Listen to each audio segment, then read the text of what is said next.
80대 부부는 충주에서 1000평 규모의 두릅 농사를 짓고 있는데요. 수확철을 맞아 그 어느 때보다 바쁜 나날을 보내고 있지만 매년 이맘때쯤이면 어김없이 찾아오는 불청객 때문에 소가리를 나고 있다고 합니다. 바로 두릅 도둑 때문인데요. 붙잡기 위해 노력을 해봤지만 허탕을 치기 일쑤였습니다. 그런데 얼마 전 두릅을 따던 도둑을 현장에서 붙잡았다고 하는데요. 부부를 놀라게 한 도둑의 정체는 누구일까요? 자, 제보 사건입니다. 두릅, 봄나물이죠. 봄나물. 사포닌 성분으로 씁쓸한 맛이 나면서도 원기 회복과 혈당 조절에 그만, 또 항암 효과까지 말이죠. 자, 아무튼 지금 봄 제철이어서 한창 수확을 하는데 이렇게 애지중지 키운 두릅을 훔쳐가는 도둑 때문에 지금 제보를 주셨어요. 네, 이 80대 그 부모님을 둔 아들이 대신 제보를 주셨는데요. 이 80대 부부가 20년쯤 전부터 그 충주에서 두릅 농사를 짓고 있다고 합니다. 그런데 한 10년 차 됐을 때부터 아주 큰 고민거리가 생겼습니다. 그 두릅이요, 처음 심으면 작은 가지 나고 또 자라나야 되기 때문에 5, 6년은 수확을 못 한답니다. 그래서 그때는 문제가 전혀 없었는데 한 10여 년 전부터 이 수확철만 되면 두릅 도둑이 출몰을 하고 있는 겁니다. 이 두릅 수확철이 2주 정도 돼서 아주 짧습니다. 이 시기가 지나면 아예 수확을 못 하고요. 그렇기 때문에 이 시기를 놓치면 안 되는데 그 도둑이 드니까 그 도둑 발견하고 소리를 지르면 또 후다닥 도망을 가서 못 잡고 이런 일이 반복이 돼 왔다는 겁니다.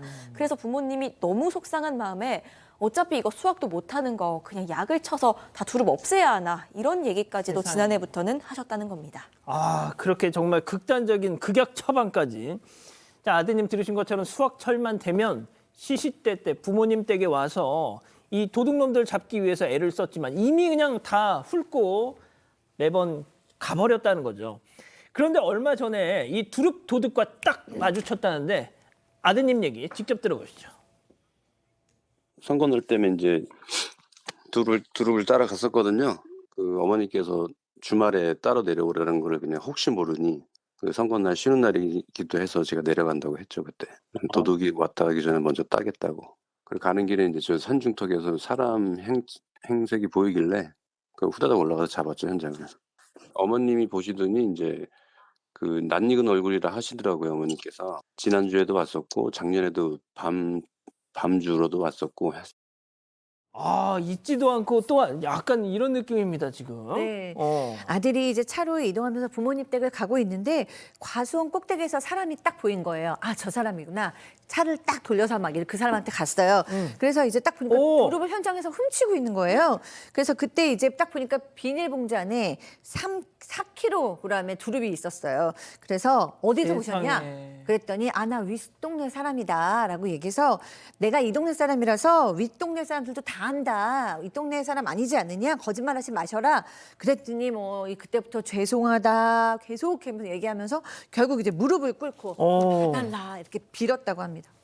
그 영상 속 저 빨간 옷이 이 도둑이라는 거죠. 도둑으로 추정되는 사람. 자, 아드님은 경찰에 도둑 잡았으니까 얼른 와주세요 하고 경찰에 신고를 했죠.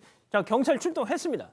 자, 그런데 이 또 시골 어르신들, 마음 약한 부모님, 아유 불쌍하다, 아유 그냥 한번 봐주자 했다는 거죠. 하지만 아드님은 이 두릅 도둑에 무언가를 본 순간 그 부모님처럼 그렇게 봐줄까 하다가 그냥 다시 마음이 싹 바뀌었다는 겁니다. 체크포인트 짚어보죠. 금반지 5개. 이게 도대체 무슨 얘기인지 아드님 얘기 이어서 들어보시죠. 장갑을 벗었더니 무슨 이렇게 막 금반지를 끄고 계셨다. 그냥 어머니께서 이제 불쌍하다고 그냥 보내주라고 막 그러셨었는데 저희도 사실 처음에 이제 그럴 생각이었거든요. 참 좀 딱해 보이고 해서. 근데 계속 거짓말을 하시고 이제 장갑을 벗었더니 이제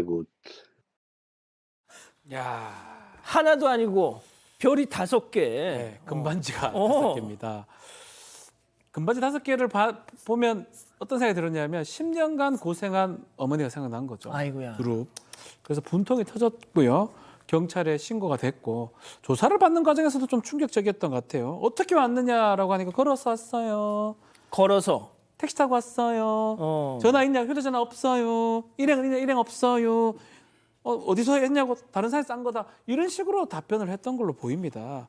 그리고 나들이 왔다고 얘기를 하는데 저희 복장이 나들이 복장입니까?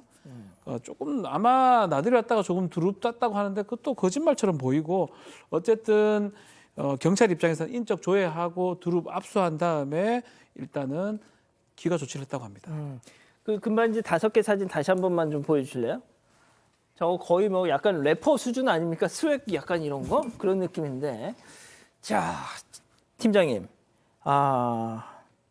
각자 집으로 돌려보냈습니다, 경찰이. 자, 그런데 얼마 지나지 않아서 이 두릅 도둑들 또 만났고 또 신고를 했어요. 그렇습니다. 각자는 돌려보냈기 때문에 이 남성도 집으로 가다가 나오다 보니까 한 15분 뒤에 길가에서 그 도둑을 마주쳤어요. 마주쳤는데 걸어왔다는 그 도둑이 사실은 차가 있었어요. 그리고 혼자라고 했는데 다른 일행이 없다고 했는데 일행이 있는 거예요. 여성분이 일행이었는데 알고 봤더니 두 사람이 자매간이었더라 이런 사입니다. 지금 이 사람들. 자매간이에요. 자매간인데 사실 처음에 그 절도 도둑이 조사 받을 때에 저 남성 얘기했나 봐요.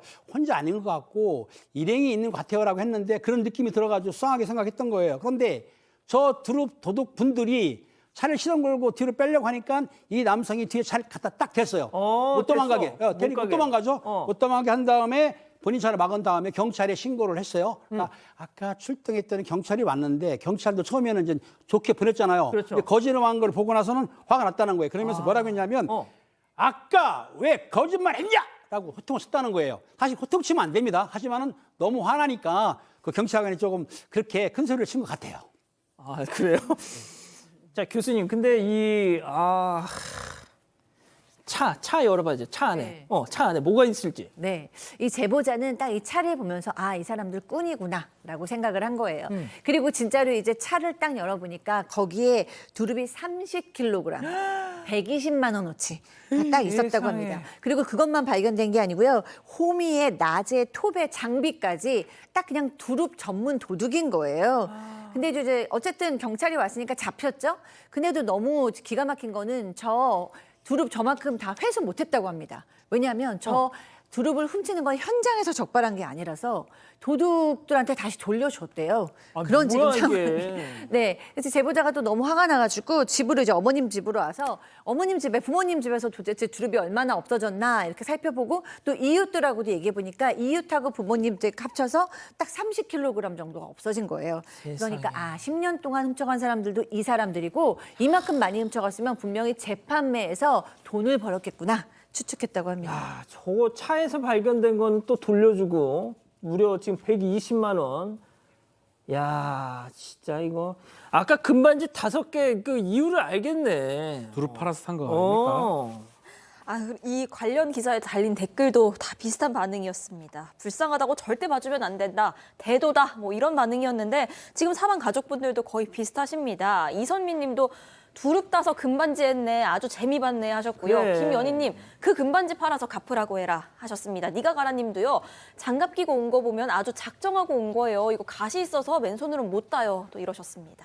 박 변호사님, 진짜 그렇잖아요. 이 두릅 같은 경우도 뭐 그렇지만 정말 어르신들 그냥 어떤 뭐 어디 야산 같은 데 가서 막 뭐 캐고 이런 거. 예. 이것도 어떻게 따지고 보면 다 문제가 될 여지가 있는 거고요. 뭐 예전에 저도 좀 설이라고 얘기하죠. 시골에 하셨어요? 있을 때 몇 번 했습니다. 두릅 말고 뭐 이렇게 과일 같은 뭐 거. 하셨어요? 수박이요. 수박. 예, 미안한데 그때 이제 그런 근데 그것도 절도였어요. 절도이기도 하고. 근데 그때 혹시 촉법이었죠? 촉법도 아니었어요. 초등학생 너무 어릴 때니까 촉법조차도 안 될 정도였는데 어쨌든 간에 이렇게 가져가는 게 재산적 가치도 매우 크고요.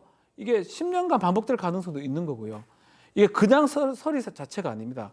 이거는 지금 2명 이상이 특수 절도를 하는 그런 상황이고 재산적 가치가 매우 큰 것을 가져갔기 때문에 형사처벌도 저는 좀 필요한 상황이라고 보고 민사적으로도 손해배상 청구가 좀 돼야 되는 상황이 아닌가 그렇게 보입니다.